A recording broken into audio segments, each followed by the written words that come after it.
और इस बीच खबर मिल रही है राजधानी भोपाल से, जहां पर अंबेडकर जयंती पर 87 बंदियों की रिहाई, अच्छे आचरण पर कैदियों को राहत मिली है।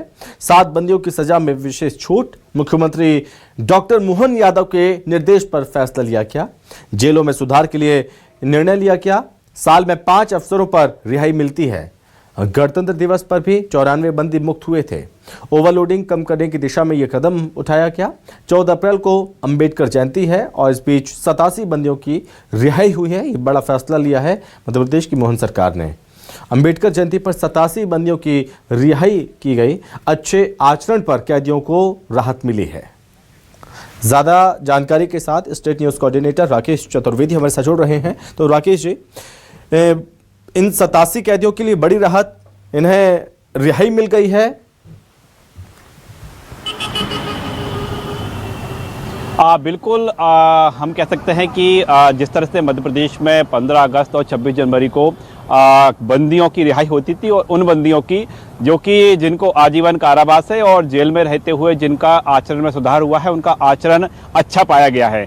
अब एक नया नवाचार मध्य प्रदेश में देखने को मिल रहा है कि 14 अप्रैल को जो संविधान निर्माता बाबा साहब अम्बेडकर की जिस दिन जयंती है, उस दिन भी जो बंदी हैं उनको रिहा किया जाएगा। ऐसे बंदियों की जो संख्या है वो 89 है, उनको चिन्हित कर लिया गया है। और जेल प्रशासन ने पाया है कि जेल में रहते हुए इन बंदियों के जो व्यवहार है, जो आचरण है, उसमें अच्छा है और संतोषजनक पाया गया है। इनको जेल से रिहा कर सकते हैं।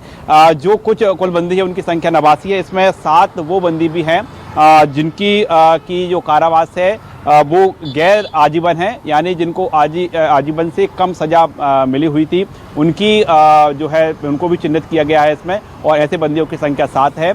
और 14 अप्रैल को जब एक और पूरा देश बाबा अम्बेडकर साहब की जयंती मना रहा होगा, वहीं मध्य प्रदेश से 87 जो बंदी है उनको रिहा किया जाएगा। इसके साथ ही इन बंदियों की बात करें, चर्चा करें कि इन्होंने जेल में रहते हुए जो स्वरोजगार है उस दिशा में भी जो कहे कि कामकाज सीखा है।